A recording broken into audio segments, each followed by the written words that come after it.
استغفار کرنا چاہیے، اس کی برکات۔ حضرت موسیٰ ساری قوم کو لے کے نکل گئے، آؤ بھائی میدان میں اللہ کی بارگاہ میں استغفار کریں اور بارش کا سوال کریں، بارش مانگے۔ جب باہر نکلے دیر تک دعائیں ہوتی رہیں تو حضرت موسیٰ علیہ السلام کو رب کریم نے وحی فرمائی کہ موسیٰ آپ کی قوم میں نے ایک شخص ہے جس کو 40 سال ہو گئے نافرمانی کرتے، اس نے رب سے صلح نہیں کی۔ کتنے لوگ ہیں؟ ایک، اور 40 سال سے وہ نافرمان ہے، اس کو مجمع سے نکال دو بارش ہو جائے گی۔ اگر ایک گناہگار کی وجہ سے بارش رک جاتی ہے اور جہاں دروازے کھلے ہوئے ہوں، جہاں تنہائیاں خوفناک ہوں، اور جہاں تباہی اتری ہوئی ہو، اور جہاں لوگ کروڑوں روپیہ مال ہڑپ کر گئے ہوں، اور جہاں علماء کو ہتھ کڑیاں لگا کے ٹھنڈی زمینوں پہ لٹا دیا جائے اور قوم کہہ رہی ہو اچھا ہوا اچھا ہوا، اور لوگ پھبتیاں اڑا رہے ہوں، مذاق کر رہے ہوں، تو پھر اس قوم پہ کس طرح کر کے فضل الہی۔ اور یہ مولوی کا معاملہ نہیں، یہ تو ممبر رسول کا معاملہ ہے۔ میرے مصطفیٰ نے یہ نہیں کہا پیر میرا وارث ہے، حضور نے فرمایا عالم میرے دین کے وارث ہے۔ ہاں حضور نے فرمایا جس نے عالم کے چہرے کا دیدار کیا سمجھے میں نے اپنے نبی کی زیارت کی ہے۔ لیکن یہاں تو خیر یہ عنوان نہیں، ورنہ میں اس پر جاتا۔ ہائے، تو کہا ایک بندہ ہے 40 سال سے اللہ کی نافرمانی کر رہا ہے، وہ اگر نکل جائے تو بارش ہو جائے گی۔ حضرت موسیٰ نے اعلان کر دیا بھی ایک شخص ہے، وہ اگر نکل جائے تو بارش ہو جائے گی۔ پتہ تو ہوتا ہے نا سب کو، مجھے بھی پتہ ہے کہ میں اندر سے کیسا ہوں، اور آپ کو بھی خبر تو ہوتی ہے نا جی۔ جب بات ہو رہی ہوتی ہے تو پھر پتہ تو چلتا ہے نا کہ بات کہاں جا کے سیٹ ہو رہی ہے، پتہ چلتا ہے نا۔ اسے بھی چل گیا پتہ، اب اندر ہی اندر رونے لگا۔ اور دیکھو امام رازی اور امام غزالی دونوں نے لکھا ہے کہ اس درد سے رویا، اس درد سے کہ ادھر والے کو بھی پتہ نہ چل جائے، مجمع کے اندر کھڑا ہے اور ادھر والے کو بھی استغفار، دیکھو ادھر والے کو بھی پتہ نہ چل جائے اور ادھر والے کو بھی کہیں ہجوم میں غم میں بھی توہین نے ضبط غم نہ ہوئی۔ ہم اس احتیاط سے روئے کہ آنکھ نم نہ ہوئی، ہجوم میں غم میں بھی توہین نے ضبط غم نہ ہوئی۔ ہم اس احتیاط سے روئے کہ آنکھ نم نہ ہوئی، روئے بھی پر کسی کو آنسو نہیں دیکھنے دیے۔ اب اس درد سے کہتا ہے اللہ تو تو معاف کرنے والا ہے نا، تو تو معاف کرتا ہے، پردہ پوشی کرتا ہے، اور مالک اگر لوگوں کو پتہ چل گیا تو میرے تو بچوں کا بھی جینا حرام کر دے گا، یا اللہ میری تو آنے والی نسل بھی تڑپ کے وقت گزارے گی۔ مالک تو معاف کر دیا کرتا ہے، لوگ نہیں معاف کرتے، اے اللہ یہ میری خوبیاں بھول جائیں گے، میری خامیوں پر بات، مالک میں یہ ذلت نہیں برداشت کر سکتا، فضل فرما۔ حضرت موسیٰ نے دوبارہ اعلان کیا نکلتے ہو کہ نہیں نکلتے؟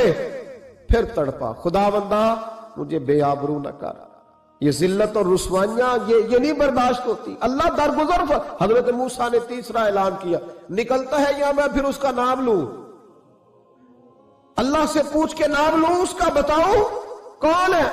اب تو تڑپ گیا، کہنے لگا مالک میں تیری بارگاہ میں استغفار کرتا ہوں، آئندہ نہیں کرتا، آئندہ نہیں کرتا۔ یہ لفظ ادا کیے، بندہ کوئی بھی نہیں نکلا، رب کریم نے بارش عطا کر دی، تیز بارش جب برسی نا، تیز بارش، لوگ تو مین دیکھ کے دوڑ گئے۔ تو حضرت موسیٰ کہنے لگا یا اللہ مجھے بھی تو بتا، تو نے کہا تھا کہ جب تک بندہ نہیں نکلتا بارش نہیں ہوگی، تو نکلا کوئی بھی نہیں، بارش ہو گئی، ماجرا کیا ہے؟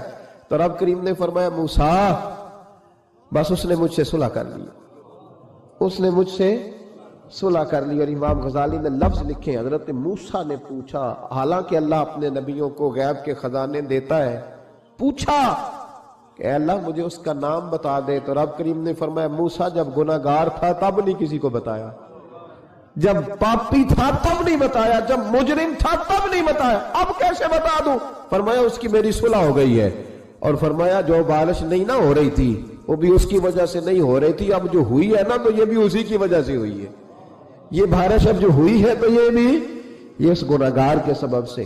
اپنی راتیں اللہ کے ساتھ گزارے، مصلی پہ بیٹھے۔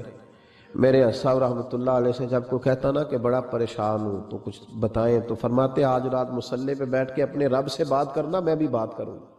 بندوں کو دکھ بتانے سے عزت میں کمی آتی، اور اگر اللہ کو بندہ اپنے دکھ بتائے تو اللہ عزتیں بڑھا دیتا ہے۔ ترمذی شریف کی حدیث ہے، نبی پاک علیہ السلام نے فرمایا اگر تو دنیا داروں کو دکھ بتائے گا تو اللہ تجھے غنی نہیں کرے گا، اور اگر تو اپنے رب کو بتائے گا تو اللہ بڑی جلدی تجھے دنیا سے بے نیاز کر دے گا، تجھے لوگوں کی ضرورت نہیں رہے گی۔ استغفار کریں، کثرت سے کریں، ذوق سے کریں، مصلی آباد رکھیں، ہر شے دیکھو نا، جس طرح کھانے کی میز آباد رہتی ہے، بستر آباد رہتا ہے، ہمارے دیگر معاملات، اگر مصلی نہ آباد رہے تو روح بے چین رہتی ہے، طبیعت بے قرار رہتی ہے۔ انسان، میں نے دیکھا ہے بڑے بڑے سمجھدار لوگ پاگلوں جیسی زندگی گزار رہے ہیں، بولتے جا رہے ہیں، بولتے جا رہے ہیں، بولتے جا رہے ہیں، ایسے کسی کو کوئی خبر کہ 6 فون اٹھائے ہوئے ہیں، ایسے جیسے ڈسٹرب ہو گئے مینٹلی طور پر۔ وجہ کیا ہے کہ ان سے جان نہیں چھڑاتے۔ کبھی سارے موبائل بند کر کے نا، سارے بچے ہر چیز سائیڈ پہ کر کے مصلی پہ بھی آنا چاہیے، اور مالک تو بڑا ہی قریب ہے، اللہ تو بڑا ہی کنز المال کی حدیث سنا کے بعد سمیٹتا ہوں۔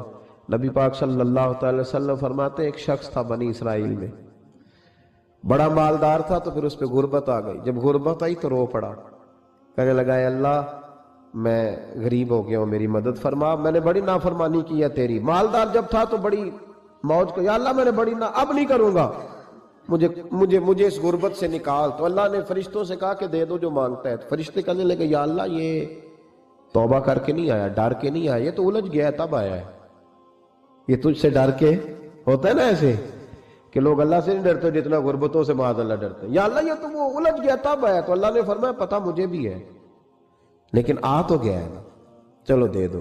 تو کہا یا اللہ اگر دے دیا تو دوبارہ نہیں آئے گا۔ فرمایا اس کا بھی مجھے پتا ہے، تم دے دو۔ اسے دے دیا۔ جب دولت مل گئی نا تو کہنے لگا اوہو وہ تو میں نے اس طریقہ صحیح استعمال کیا اس لیے کامیاب ہو گیا۔ پھر کچھ وقت گزرا تو پھر الجھ گیا، پھر قرضے چڑھ گئے، پھر سارے علاج کر، کہنے لگا یا اللہ اب نہیں کرتا، اب معاف کر دے۔ 70 دفعہ توبہ کی اور 70 دفعہ توڑی۔ حبیب کریم فرماتے ایک دن بستر پہ تھا، آسانی تھی، 70 دفعہ فرشتوں نے کہا یا اللہ یہ جھوٹا ہے، جھوٹ بولتا ہے، یہ تو غربت آئی ہے تو تیری بارگاہ میں آیا ورنہ کبھی نہ آتا، بیمار ہوا ہے تو آیا، اس کا تو بچہ بیمار ہوا ہے تو آیا ورنہ کبھی نہ آتا۔ 70 دفعہ توبہ توڑی۔ ایک دن رات کو بستر پہ لیٹا تھا، دولتیں بھی تھی، آسانیاں بھی تھی، دل میں خیال آیا میں کتنا جھوٹا ہوں، جب الجھ جاتا ہوں تو اس کے دروازے پہ جاتا ہوں اور وہ کتنا قریب ہے، مجھے خالی نہیں لوٹاتا۔ تڑپ اٹھا، آنسو نکل گئے، اٹھ کے مصلی پہ کھڑا ہوا تو رب کریم نے فرشتوں سے فرمایا کھول کے دیکھو دروازے، آج یہ غربت کی وجہ سے نہیں آیا، آج میرا بن کے آیا ہے۔ تو یا اللہ پہلے تو دولت دیتا تھا، آج کیا دے گا؟ تو محبوب فرماتے اللہ فرماتے ہم نے اسے بغیر حساب کتاب جنت عطا کرو۔ استغفار کریں، اس کے حضور حاضری دے۔ پھر اس کے بعد دوسرا استغفار اس وقت ہوتا ہے اللہ اکبر کہ جب انسان باشعور زیادہ ہو پر بے عمل بھی اتنا ہی زیادہ ہو، اسے بھی استغفار زیادہ کرنا چاہیے۔ اب میرے سمیت کسی بھی آدمی کو چھیڑیں گے نا تو دنیا اور مافیہ کی وہ باتیں کرے گا، لیکن جب اس کا عمل دیکھا جائے گا تو کچا سا، پلپلا سا، کمزور سا۔ یعنی ایسے لوگ ہیں جو ماں باپ کی عظمت پر 6 گھنٹے تقریر کر سکتے ہیں، لیکن اگر ان کی اماں سے جا کے پوچھا جائے کہ بیٹے کا حال کیا ہے جی، تو کہتے ہیں بڑی تکلیف میں اپنے بیٹے کے سبب سے وہ بڑی آزمائش کا شکار۔ بھئی تیری 6 گھنٹے کی تقریر کا معنی کیا ہوا؟ تو لفظوں کے گورکھ دھندے کا ماہر ہے۔ لفظوں میں ادھر گیا ہوا تھا بڑی دور پنجاب کے ایک شہر میں، تو ایک صاحب مجھے کہنے لگے کہ میری 21ویں سالانہ محفل ہے۔ میں نے کہا آپ نماز پڑھتے ہیں؟ کہتے نہیں۔ تو میں نے کہا محفل کا کیا معنی رکھا ہوا ہے آپ نے؟ یہ کیا ہے، رسم ہے؟ فلاں بہت بڑے عالم کو میں نے بلایا، فلاں کو بھی بلایا، فلاں نعت کا امیر کو، یہ کیا ہے؟ اگر تو نمازی نہیں آج تک، اس کو کیا سمجھتا ہے تو؟ میرے بھی فلاں بزرگ سے بھی تعلقات ہے، تو تو نے کیا حاصل کیا ان سے؟ تعلقات کا کیا مطلب ہوتا ہے؟ فوٹو آتی ہے ساتھ، اخباروں میں تصویر لگ گئی، فیس بک پہ آ گیا کہ میں ان سے ملا ہوں، اتنا تعلق ہے؟ یہاں تو بھائی خوشبو کے قریب سے بندہ گزر جائے تو خوشبو آنے لگ جاتی ہے۔ تو نے پایا کیا؟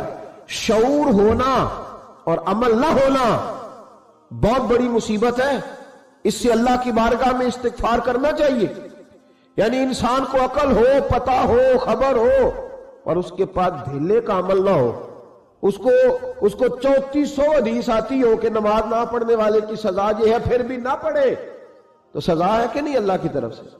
حضرت رومی رحمت اللہ علیہ فرمایا کرتے تھے بہت سارے بندوں کو اللہ سارا کچھ دیتا ہے، مسجد آنے کی توفیق نہیں دیتا، معنی یہ ہے کہ اللہ ان سے ناراض ہے۔ وہ کہتے ہیں کہ میں بڑا سمارٹ ہوں۔ تو عقل ہونا اور عمل نہ ہونا، اس پر بھی استغفار کرنا چاہیے۔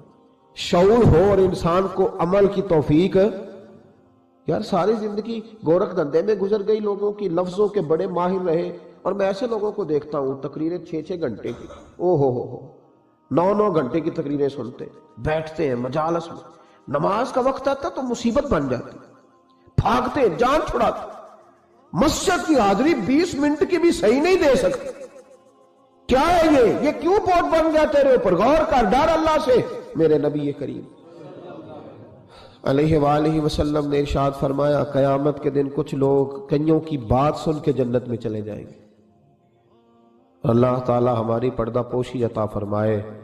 کہا کچھ تبلیغیں کرنے والے دوزخ کے دروازے پہ کھڑے ہوں گے تو وہ جنتی کہیں گے کہ مولانا پیر صاحب ہم تو آپ کی بات سن کے جنت میں جا رہے ہیں، تو آپ یہاں کیوں کھڑے ہیں؟ تو وہ کہیں گے ہائے افسوس، میں کہتا تو رہا پر عمل نہ کر سکا۔ میں عمل، اس سے مراد صرف ممبر پہ بیٹھنے والا مولوی نہیں، اس سے ہر وہ شخص مراد ہے جو نصیحتیں تو بڑی کرتا ہے لیکن خود عمل وہ بہت بڑا الفاظ کا ذخیرہ رکھتا ہے، پر عمل کے لیے 2 سجدے بھی صحیح طریقے سے دے سکتا، پھر وہ استغفار کرے، پھر وہ اللہ کی بارگاہ میں معافی مانگے، پھر وہ توبہ کرے۔